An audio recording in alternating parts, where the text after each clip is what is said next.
Shabbat Shalom, amados irmãos. Amém. Shabbat Shalom. Amém. Estudaremos hoje a porção de número 10, Parashá Miketz, que significa ao fim. Está em Gênesis, Bereshit, capítulo 41, verso 1 até o 44, 17.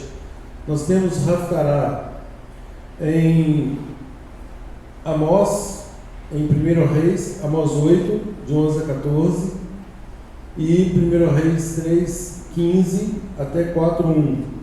E na Brit Hadashah temos 1 Coríntios, capítulo 2, versos 1 a 5, dentre outros textos. Leamos então o início da nossa porção de hoje, capítulo 41 de Gênesis. Passados 2 anos completos, Faraó teve um sonho. Parecia-lhe achar-se ele de pé junto ao Nilo.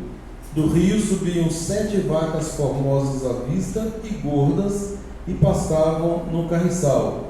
Após elas subiam do rio outras 7 vacas feias à vista e magras, e pararam junto às primeiras na margem do rio. As vacas feias à vista e magras comiam as 7 formosas à vista e gordas. Então acordou Faraó. Tornando a dormir, sonhou outra vez. De uma só haste saíram 7 espigas cheias e boas, e após elas nasciam 7 espigas mirradas, crestadas do vento oriental. As espigas mirradas devoravam as 7 espigas grandes e cheias. Então acordou o Faraó. Fora isto um sonho. De manhã, achando-se ele de espírito perturbado, mandou chamar todos os magos do Egito e todos os seus sábios e lhe contou os sonhos, mas ninguém havia que ele os interpretasse. Então disse a Faraó, o copeiro-chefe: lembro-me hoje das minhas ofensas. Estando Faraó muito indignado contra os seus servos e pondo-me sob prisão na casa do comandante da guarda, a mim e ao padeiro-chefe tivemos um sonho na mesma noite, eu e ele. Sonhamos, e cada sonho com a sua própria significação. Achava-se conosco um jovem hebreu, servo do comandante da guarda. Contamos-lhes os nossos sonhos, e ele nos interpretou, a cada um segundo o seu sonho. E como nos interpretou, assim mesmo se deu. Eu fui restituído ao meu cargo, e o outro foi enforcado. Então o Faraó mandou chamar a José, e o fizeram sair à pressa da masmorra. Ele se babeou, mudou de roupa e foi apresentar-se a Faraó. Bom, a sequência desse texto todos nós conhecemos. É uma história extremamente rica, cheia de detalhes, onde Yosef e José se apresentam agora diante de Faraó e lhe dá o significado dos seus sonhos. Por conta dessa interpretação, porque essa interpretação satisfez, ela testificou com o espírito de Faraó, Faraó nomeia Yosef, José, como governador do Egito, deixando-o com autoridade total, sendo apenas ele, Faraó, a autoridade máxima, e todo o resto submisso a Yosef, a José. No capítulo 42, nós temos então os irmãos de José descendo ao Egito. Logo depois da primeira ida deles, nós temos o regresso deles para casa. No capítulo 43, novamente eles descem ao Egito. José chega a hospedar os irmãos. E no capítulo 44, o estratagema de José para deter seus irmãos. Aquela situação da taça de prata, que todos nós já conhecemos. Queridos, quero chamar a atenção aqui, no primeiro momento, acerca do copeiro e por que ele demorou tanto para falar com o Faraó. Nós começamos a porção de hoje falando assim: passados 2 anos completos. E voltando um pouco no capítulo 40, a partir do verso 14, José solicita a ele, por ocasião da interpretação dos seus sonhos, dele e do padeiro, José solicita: porém, lembra-te de mim quando tudo te correr bem, e rogo-te que sejas bondoso para comigo e faças menção de mim a Faraó e me faças sair desta casa. Porque, de fato, fui roubado da terra dos hebreus e aqui nada fiz para que me pusessem nesta masmorra. Então nós temos aqui um pedido explícito de José para o copeiro, onde ele solicitava que ele fosse lembrado por causa da injustiça que tinham praticado contra ele, e não pelo fato de ele saber interpretar os sonhos. Então, ou seja, aquilo que no primeiro momento seria uma restauração de imagem, uma restauração do status quo, no sentido de apontar a inocência de José, ele, passados 2 anos completos, ou seja, José interpretou os sonhos dele, do padeiro, ambos foram consentâneos com a realidade, mas nos momentos bons, tão logo reintegrado ao seu cargo, o copeiro não mais se lembrou de José, até que ocorreu esse evento dos sonhos, e aí sim, aquilo veio à mente do copeiro, ou seja, a injustiça continuou se perpetuando por mais 2 anos. 2 anos. Conforme sempre falamos, justiça tardia não é justiça, e sim uma injustiça qualificada. Ou seja, o pedido dele não foi atendido a tempo e modo, mas 2 anos depois ele vem então, interpreta os sonhos de Faraó, e com essa interpretação ele é nomeado governador do Egito, como tendo autoridade máxima, conforme já disse, abaixo de Faraó. Mais uma similitude de Yeshua, que tem autoridade máxima abaixo do Pai. Mais um ponto aqui que tipifica Yeshua. E aí segue a história com relação aos irmãos, e até que efetivamente Yosef virá a se revelar aos seus irmãos. Queridos, qual é o ponto da mensagem de hoje? O que o Eterno quer falar ao nosso coração no dia de hoje com essas histórias? E mais uma vez, invocando Romanos 15:4, onde diz que tudo que outrora foi escrito para o nosso ensino foi escrito a fim de que pela paciência e pela consolação das Escrituras nós tenhamos esperança. Eu quero acrescentar um verso para decorarmos, que é 1 Coríntios capítulo 10, verso 11, que diz assim: essas coisas lhes aconteceram como exemplos e foram escritas como aviso para nós, para quem já chegou o fim de todas as coisas. Então, Parashá Miquetes, no fim, nós sabemos, comentamos isso no estudo de quarta-feira, que todas as parashot, todas as porções da Torá, ela tem um cunho histórico, primeiro, registrando um fato, ela tem um cunho pedagógico, e ela tem um cunho espiritual, escatológico até. Aqui está falando do fim, e esse sonho de Faraó, conquanto fosse algo iminente que estava prestes a acontecer, ele aponta também para o tempo do fim. Então, José interpreta o sonho, falando para Faraó a abundância de bênçãos que se viria nos 7 primeiros anos, e exatamente o contrário, a escassez violenta que se seguiria após esse período, e também por 7 anos. E aqui, queridos, nós estamos falando de bênçãos materiais, nós estamos falando de alimento, nós estamos falando do pão, o pão que perece. Yosef foi colocado ali como um garantidor da sobrevivência de todo o povo, tanto o nosso povo, por quanto todos desceram para o Egito e ali se multiplicaram, quanto para aqueles também do próprio Egito, né? Tipificando mais uma vez o trabalho de Yeshua, né? No sentido de nos resgatar a todos, seja judeus, seja gentios. Então, nesse aspecto, aquele que se submete à instrução do Pai, aquele que entende todo o plano do Pai, passando pelo sacrifício de Yeshua, ele é, conforme Efésios 2, a partir do verso 10, 11, ele é enxertado em Israel, ou seja, ele se torna um israelita, e não há acepção em relação a isso.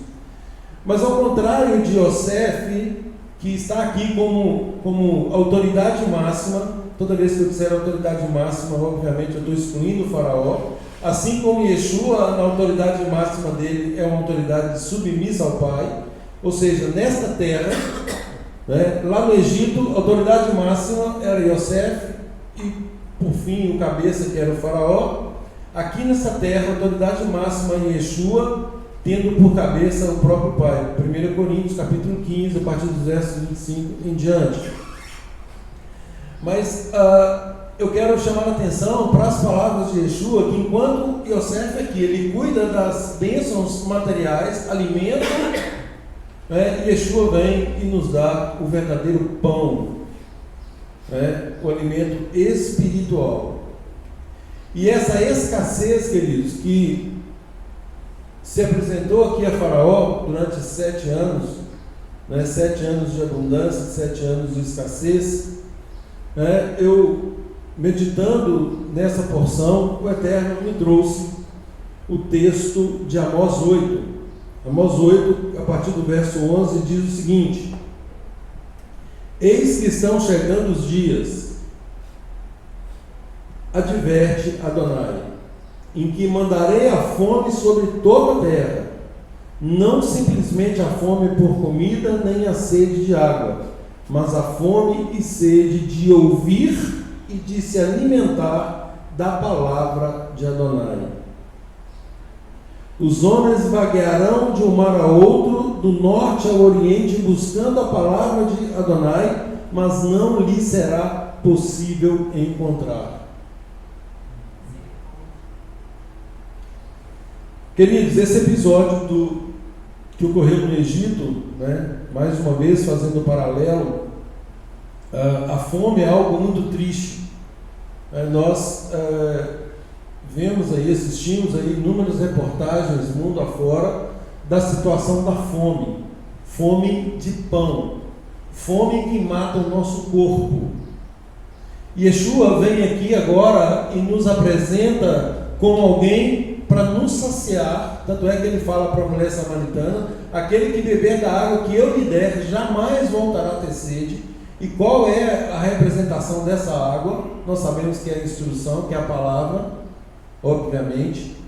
Então aquele que beber, que tiver sede, fome da palavra de Deus, não mais voltará a ter sede ou voltará a ter fome.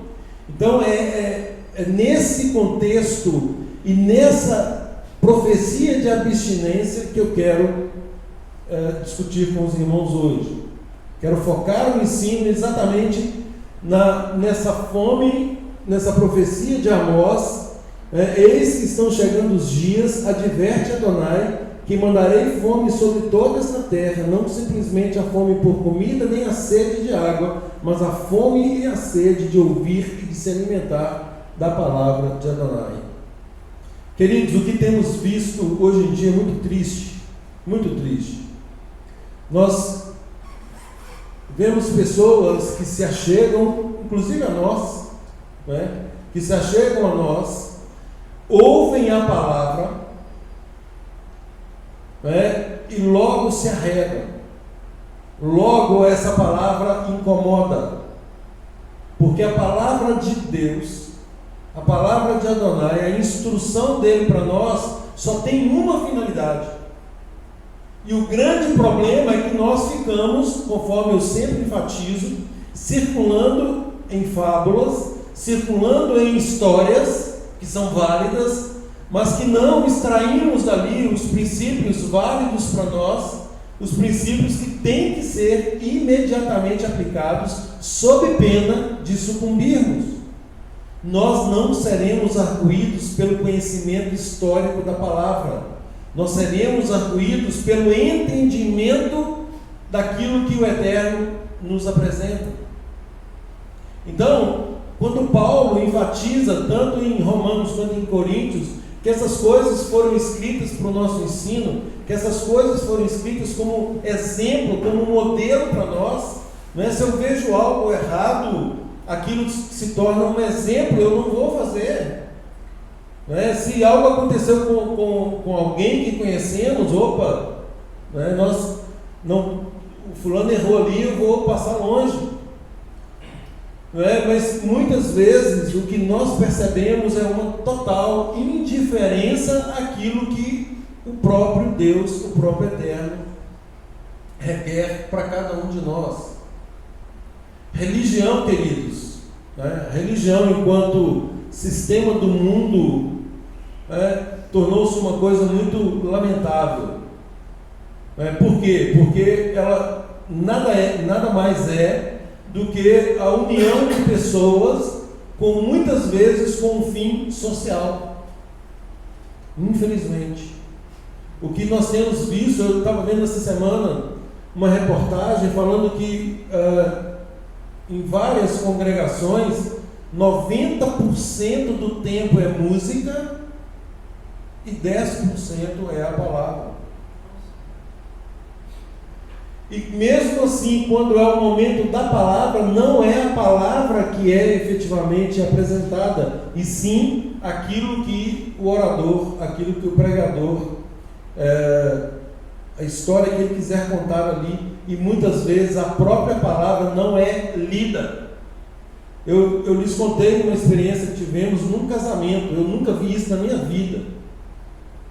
Fomos a um casamento em que a palavra de Deus, ela não foi lida. Não foi lida.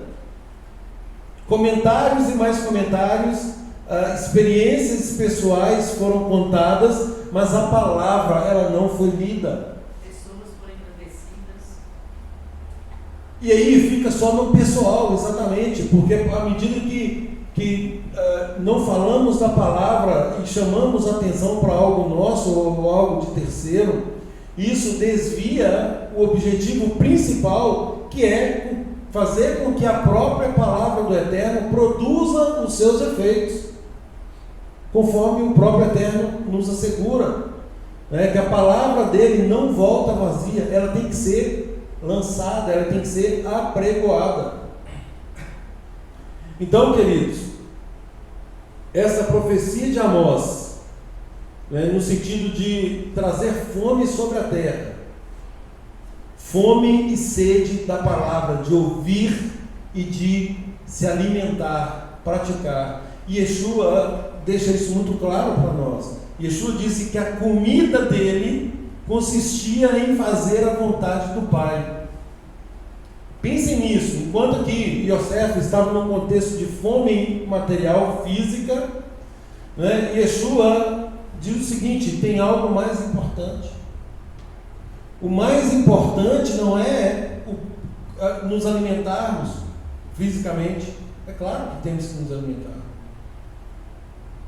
mas a prioridade é nos alimentarmos. Assim como nós priorizamos o alimento físico, nós acordamos de manhã, nós queremos um café, logo um pouquinho adiante nós queremos o almoço, um pouquinho mais a janta, e ainda tem quem faça aí uma quarta refeição. Nós temos essa mesma avidez e frequência para com a palavra do Eterno. Então esse é o ponto. Nós buscamos a palavra do jeito que nós estamos buscando esse alimento físico. Aí Yeshua vem e diz para nós assim: a minha comida consiste em fazer a vontade daquele que me enviou e concluir a sua obra. Existe uma obra a ser feita. Estamos numa caminhada progressiva e ascendente rumo à nossa aprovação, ou para quem quiser usar o termo, salvação. né? Yeshua nos chama de volta no caminho de ouvir a palavra e de praticar a palavra, ao ponto de que isso tem que nos envolver a tal modo que não nos preocupemos com outras coisas. Eu só quero fazer a vontade do meu Pai. E muitas vezes, queridos, como eu já havia dito, né? As pessoas aqui vêm, ouvem uma mensagem dessa e não suportam esta mensagem, porque é uma mensagem de compromisso, é uma mensagem séria, é uma mensagem para quem efetivamente se importa com a sua aprovação. Se não se importa, não é? Aqui não é o lugar. Aqui não é o lugar. Por quê? Porque o nosso objetivo é nos unirmos enquanto congregação em formatação do corpo de Yeshua, tendo Yeshua como nosso cabeça. Aqui Yosef administrou uma crise física, Yeshua administra essa crise espiritual. Só que ele, assim como Yosef, cobrava ali materialmente pelos alimentos, Yeshua apresenta também o preço do reino. E esse preço para muitos é totalmente impagável. E mais uma vez, por que impagável?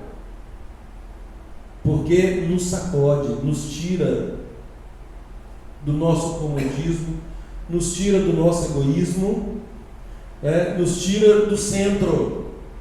Nos tira do centro. Sai fora que o centro é de Deus. O Eterno tem que ocupar o centro. Nós devemos estar no centro da vontade do Eterno e não estar no centro da nossa vida. Isso, queridos, muita gente interpreta isso muito mal, pensando que se trata de uma nulidade, numa autonulidade. Não é nada disso. É só uma questão de dependência. Quem governa?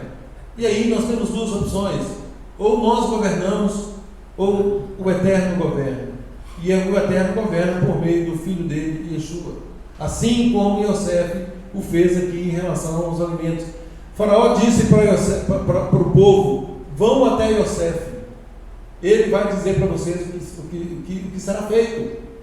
Alguma semelhança com o que o pai disse a Yeshua? Escutem-no, ouçam-no.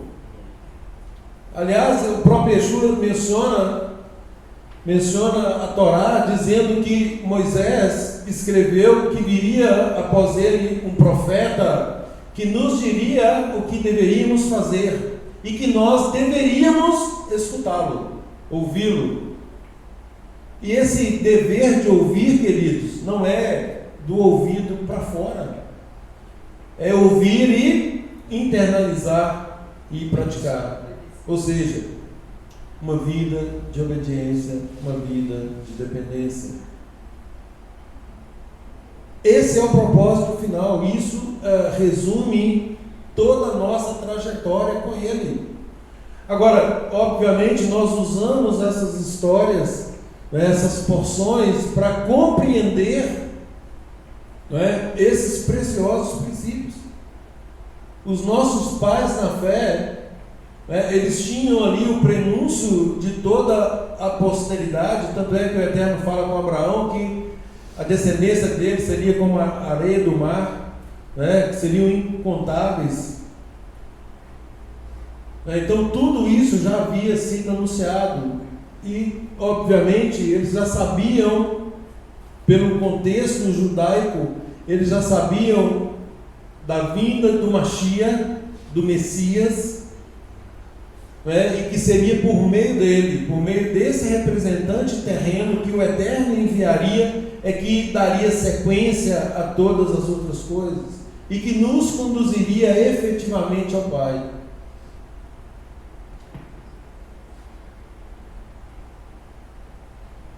Segunda Crônicas, capítulo 15, verso 3, diz assim: Ora, Israel passou muito tempo sem a presença do verdadeiro Deus, sem ouvir e obedecer ao ensino de um sacerdote ao menos, e também longe da Torá. Queridos, eu ouvi, como de costume, eu ouvi pelo menos uns 5 rabinos acerca dessa porção de hoje. Muitas explicações pertinentes, muitas explicações válidas, mas me chama muito a atenção pela ausência de ênfase no aspecto espiritual, sobretudo escatológico, uma profecia para o futuro, ao ponto de ter muito mais um enaltecimento humano do que nos apresentar os princípios que o Eterno efetivamente quer nos ensinar.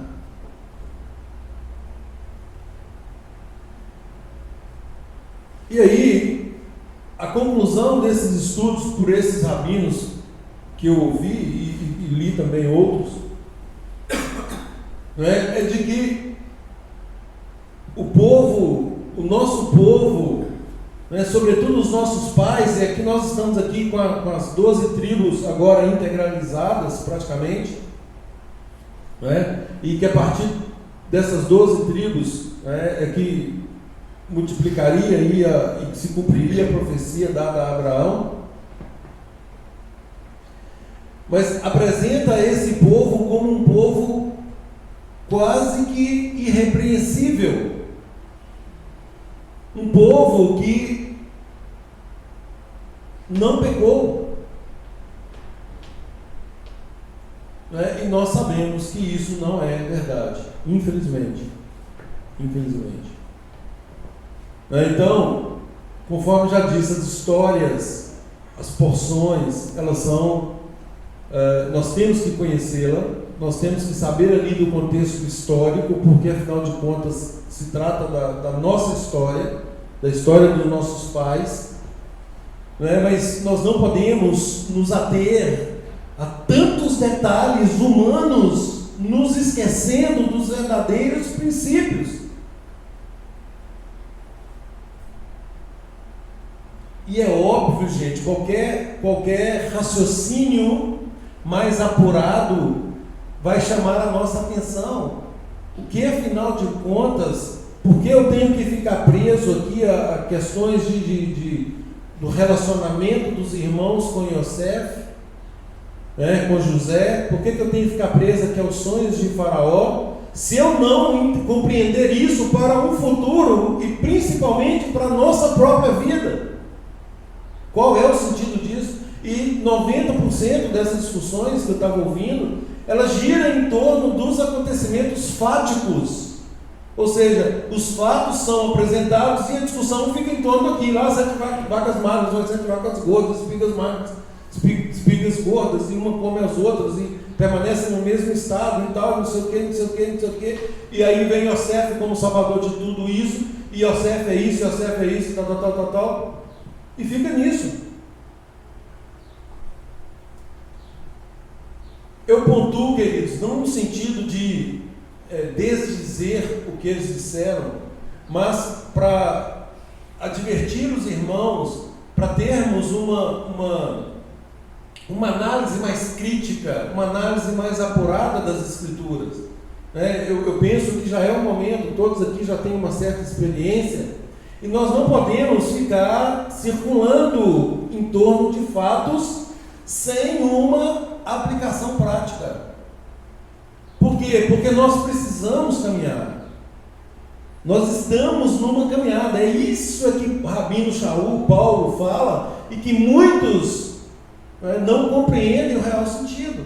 Paulo diz: eu esqueço-me das coisas que para trás ficam. Paulo está anulando tudo que ficou para trás? Não, é óbvio que não. Quando ele diz isso, ele está dizendo, agora eu tenho uma prioridade. Ele compreendeu o plano de Deus numa sequência simples, até pueril, de princípio, meio e fim. E não dá, gente. Nós estamos agora cursando uma faculdade, não dá para nós voltarmos ao jardim de infância para fazer sobe e desce. Não dá. A não ser que queiramos ser reprovados, porque vai chegar ao final do curso e isso nos será cobrado e nós vamos fazer o básico do básico do básico.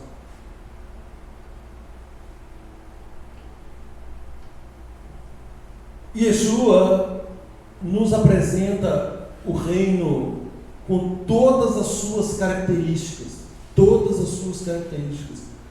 de como agradar ao Pai. Todas essas histórias perpassam pela obediência e desobediência. Tudo se resume nisso. O texto que eu acabei de ler de 2 Crônicas, ora, Israel passou muito tempo sem a presença do verdadeiro Deus, sem ouvir e obedecer ao ensino de um sacerdote ao menos, e também longe da Torá, longe da instrução. É porque eles não a tinham? Não, é porque não queriam. E é exatamente o que está acontecendo hoje. As pessoas não querem. Quando houve qualquer... Assim, que tristeza viver nessa geração mimizenta. Isso é muito triste. Eu não tenho liberdade de virar para o Rodrigo e falar assim, Rodrigo, querido, é por aqui. Não, porque senão o Rodrigo vai fechar a cara para mim e não vai. Que Deus nos livre disso, mas o que está acontecendo é isso. Nós não temos mais a liberdade de ordenar uma congregação porque não me toque, não faça, eu não quero, eu aqui conduzo, e por aí vai, você não manda em mim, e por aí vai, como se fôssemos autônomos. E nós temos, gente, incutido aqui, compreendido o sentido e incutido, o meio pelo qual o Eterno vai nos julgar a todos, qual seja, por meio do corpo, por meio da congregação. E isso é extremamente sério. E se nós não compreendermos isto também, nós não vamos crescer. E o crescimento de um e do outro depende do um e do outro. É uma troca recíproca, onde o Eterno nos diz que a multiforme sabedoria dele se manifesta nessa multiplicidade. E é muito fácil, queridos, continuarmos levando a vida de qualquer maneira, independentes. O nosso povo lá em Israel, hoje, eles congregam obrigatoriamente, pelo menos 3 vezes na semana.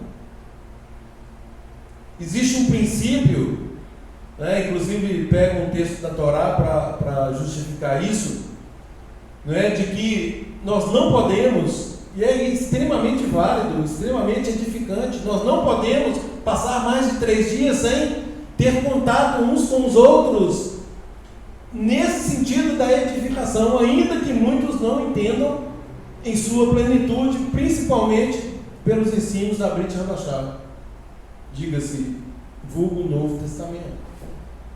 Ainda que não entendam, compreendem o princípio. Opa, nós temos que congregar, nós temos que estar juntos, nós temos que compartilhar a palavra. E nós temos aqui, nessa sinagoga, nós temos lutado para que isso aconteça. E infelizmente, muitos não estão cumprindo com esse propósito, que é um propósito comum. Não foi estabelecido por A, por B, por C, por D, não. É um propósito da palavra. E que nós devemos nos esforçar ao máximo, mas para cumprir. Mais uma vez eu enfatizo, gente, ausências justificáveis estão justificadas. E isso é cada um com o Eterno. Agora, o que nós não podemos é cairmos na omissão, cairmos na negligência, né? Cairmos aí na mediocridade. Não, vamos levar uma vida medíocre. E conforme eu já disse, né, acerca do livro lá que eu amo ler, né, o nome do livro é Como Viver Acima da Mediocridade. Se nós temos a excelência ao nosso alcance, é doentio tentar viver nessa mediocridade. É doentio. Né? É tal qual a situação do nosso país aí, né, que nós temos coisas extremamente sérias para corrigir, enquanto a grande maioria, né, está preocupada também apenas com o alimento físico. Numa comparação bem grotesca.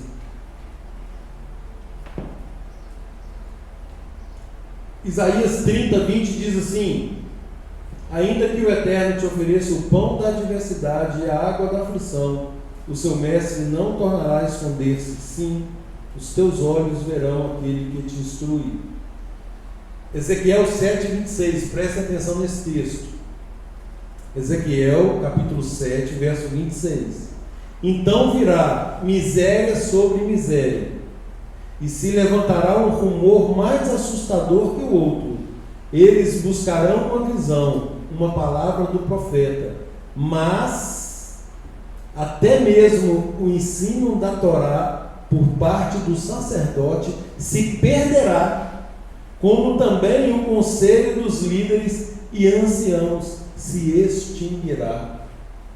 Ou seja, sem recursos, fome total, né? Sequer o ensino da Torá será dada por meio do sacerdote, sequer o conselho de líderes e anciãos também haverá.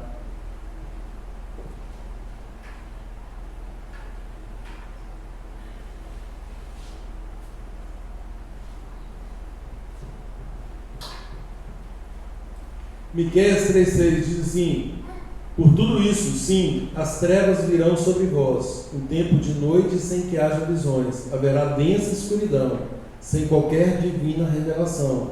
O sol se porá e o dia se escurecerá completamente para todos os profetas. Gente, o que faz um profeta? Pode responder. Cumprimento as profecias. Entrega os pecados de Deus. Hoje, o que faz um profeta hoje? Você confia? Os profetas do passado, sim, fizeram isso. Mas o que o profeta faz hoje? Qual é o papel de um profeta hoje? Mostrar o caminho, alinhar o povo. A palavra já nos foi dada, né? De Gênesis a Apocalipse, ela já está aqui. Qual é o papel do profeta? Alinha a vida. Prega a palavra. A palavra é essa aqui, ó. Essa é a palavra, esse é o caminho, andar nele. Aliás, é o texto, tinha separado esse texto também. Perguntai pelas veredas antigas, né? Qual é o bom caminho? Andai por ele. Andai por ele. Então, gente, esse é o papel do profeta. A grande questão é que os profetas também se contaminaram. Né? Os profetas de hoje, eles não ditam a palavra. E aí, mais uma vez, corroborando aquilo que Paulo disse, né? Que chegarão dias que as pessoas se cercariam de mestres para ouvir aquilo que elas querem e não aquilo que elas precisam ouvir. Então, quando eu digo que eu fui num casamento, que é a união mais sagrada que existe, né, entre duas pessoas aqui, eu fui num casamento e a palavra não foi apregoada, nós vemos o cumprimento explícito dessa profecia, né? Porque o profeta ali, ele não apresentou a palavra como um norte, e sim regras humanas. Eu sou casado há tanto tempo, lá em casa eu faço assim, eu faço assado, e espero que vocês também assim o façam. Tudo bem, é claro que uma ou outra ilustração é válida, mas eu não posso ilustrar sem que eu dê o fundamento legal. E o fundamento legal está na Torá, está na Torá. E aí, queridos, isso nos traz então uma situação que eu estava lendo Mateus capítulo 9, verso 36, a compaixão de Yeshua em relação ao nosso povo. Diz assim o texto: ao ver as multidões, Yeshua sentiu grande compaixão pelas pessoas, pois estavam aflitas e desamparadas, como ovelhas que não têm pastor. E é o que está acontecendo hoje. As pessoas estão aflitas e desamparadas, como ovelhas que não têm pastor.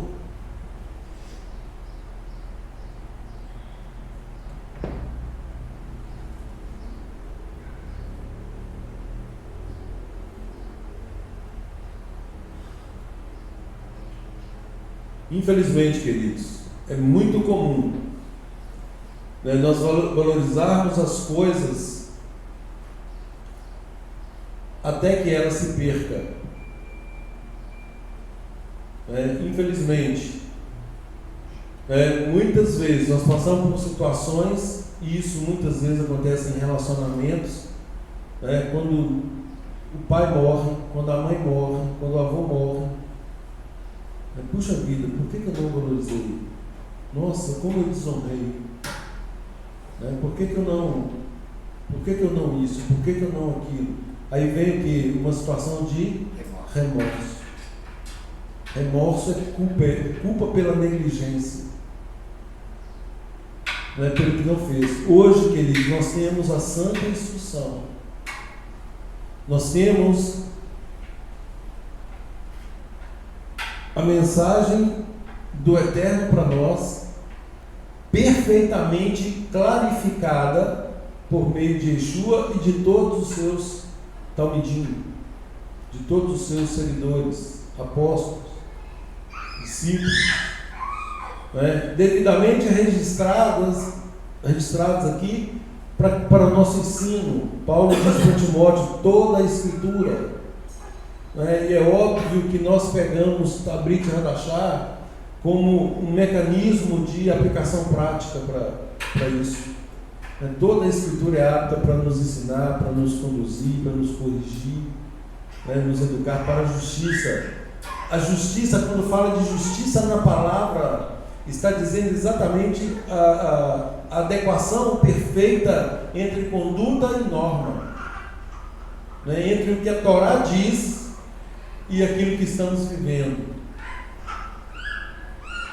E aí é outro contrassenso, porque 1 João capítulo 3, verso 4 diz que pecado, o conceito legal de pecado. Qual é o conceito legal de pecado? Desobediência da Torá. Não, pecado é a transgressão da Torá. A consequência é a morte. Mas o conceito legal de pecado, que pecado é a transgressão da Torá, a transgressão da lei. No mundo secular, gente, o pecado é um crime. O pecado é um crime. No mundo secular, o princípio do direito que está ali erigido é o seguinte: não há crime sem lei anterior que o defina, nem pena sem prévia combinação legal. Ou seja, para algo ser crime, tem que estar tipificado, tem que estar na lei, tem que ter uma lei para dizer. É igual, por exemplo, eles estão falando aí da fake news. Fake news não é crime, não está tipificado. E quem que pode tipificar? Só o legislativo. O presidente não pode editar um decreto para tipificar, o Supremo não pode, só o legislativo. Diante da ausência de lei, não cabe punição. Não há crime sem lei anterior que o defina, nem pena sem prévia combinação legal. Ou seja, o tipo não está pronto, o tipo não está formado. Com relação ao pecado é a mesma coisa. Pecado é a transgressão da lei, é a transgressão da Torá. E aí nós temos o privilégio de conhecermos a lei. Nós temos o privilégio de conhecermos a Torá. nossos amigos, parentes, né, que dizem que nós não precisamos cumprir mais nada porque nós estamos debaixo da graça agora, né?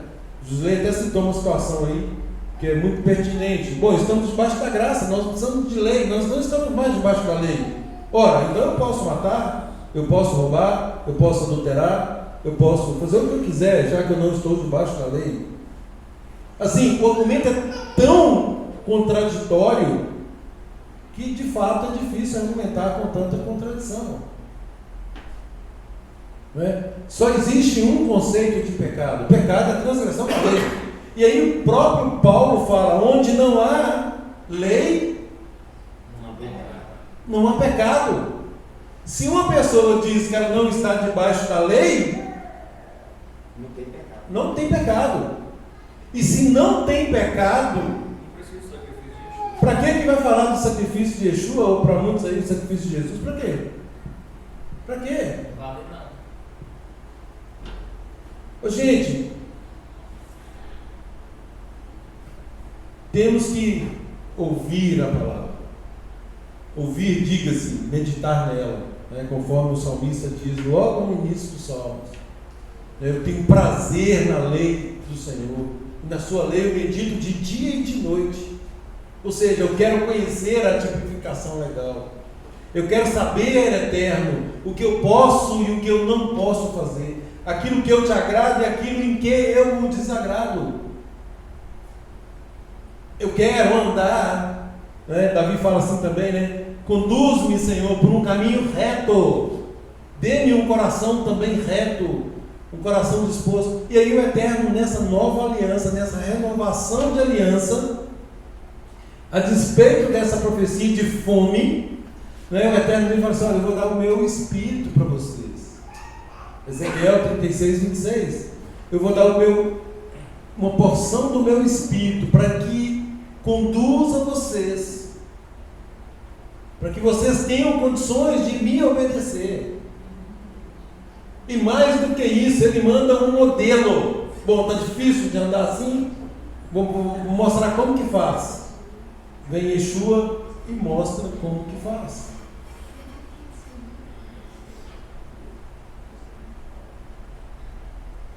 Então, queridos, aproveitemos aquilo que temos, que ainda temos. O José também comentava hoje aí acerca daqueles que pensam, né, que um eventual governo de esquerda vai nos trazer alguma vantagem. Né? Todos os países comunistas, todos, há perseguição religiosa. Todos os países comunistas não há liberdade religiosa. Hoje, felizmente, nós ainda a temos. Hoje, felizmente, nós podemos contar com uma legislação que ainda nos garante.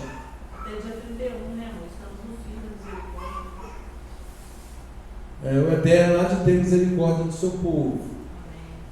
Agora, olhem também o paradoxo. Nós passamos por uma pandemia, e aí o que nós ouvimos de muita gente? Nossa, fecharam todas as igrejas estão todas fechadas. Bom, as portas foram abertas, quem veio? Quem procurou? Ou seja, Um monte de gente em casa agora. entendeu? E gente que acha que ficando em casa está cumprindo alguma coisa. Pode estar cumprindo alguma coisa, mas não a vontade do Eterno. E mostrando mais uma vez a rebeldia em se submeter a um corpo, a rebeldia em se submeter a uma direção do Eterno, no sentido de ajuda mútua, de edificação mútua.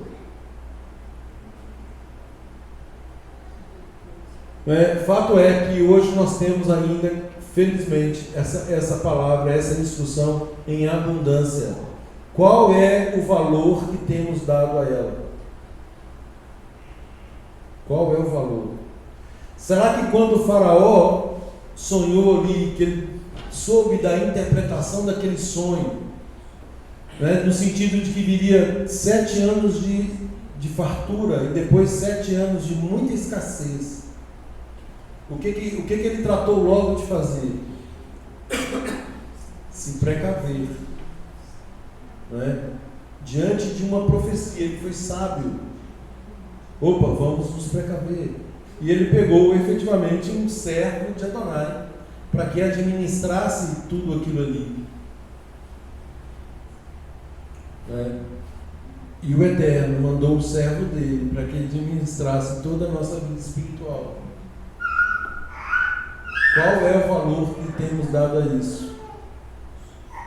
Pois não. Você está falando do remorso de não obedecermos essa palavra. Nós também, os casados, nós devemos tomar cuidado para não sermos tropeço do nosso cônjuge. Eu me lembrei de uma irmã que congregava conosco lá onde estávamos. Ela vivia pedindo o marido dela de obedecer a palavra. Sempre colocando dificuldade. E com o tempo a novidade do casamento passou e ele arranjou outra mulher, saiu da igreja e tudo. Então, é claro que teve uma abolição aí, a vontade dele, mas depois ela falou comigo que se arrependeu amargamente pelo que fez, né, e ficou jejuando, indo para o monte, não sei quanto tempo, para Deus restaurar o casamento dela. Pela misericórdia, Deus restaurou. Eles estão juntos desde a restauração, mas ficaram, parece que 8 ou 10 anos separados. Então, para nós nos animarmos aí uns aos outros como cônjuges também, né? Verdade. Cada um Verdade. quer obedecer um ao outro, vamos juntos, né? Andarão dois juntos, se não há entre eles acordo. Isso vale para o corpo. E outro verso que diz, né, que é melhor serem dois do que um, porque quando um cai, o outro ajuda a levantar. Quando orar, se tiver alguma coisa contra alguém, vai lá, corrige. Exatamente. Então nós temos várias instruções, né? Várias. E nós precisamos nos ater a elas.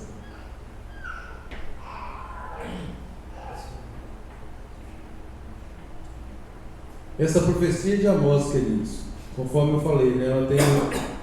Ela conta o que aconteceu, né? Que naquela época o povo dito como o povo de Deus não queria saber, né? Tinham se afastado, abandonado aí a instrução, não estavam praticando, né? Ela tem uma conotação presente que não é diferente, né? Porque as pessoas hoje, elas literalmente buscam aquilo que é agradável.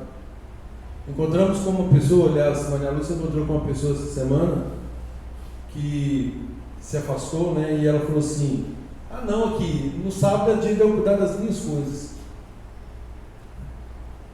O que eu tenho a dizer? O que temos a dizer? No sábado é dia de eu cuidar das minhas coisas. Você sumiu? Pois é, está aí a justificativa. Que pena, né? Ouviu tanto tempo e não entendeu absolutamente nada. E apesar de eu falar que todas as vezes, por favor, não fique com dúvidas. Se tiver dúvida, pergunte. Vamos estudar juntos, esclarecer juntos.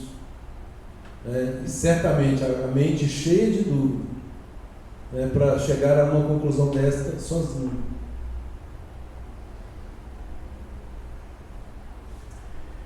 E o reflexo para o futuro disso, queridos, é o que efetivamente preocupa. Porque, conforme eu mencionei, nos países comunistas, todos os servos de Deus estão sendo perseguidos. E certamente, nós estamos ainda numa situação muito cômoda. O fato de termos encontrado esse caminho da Techuvá já funilou bem. Já funilou bem. Eu nunca tinha sido perseguido por nada antes no mundo romano.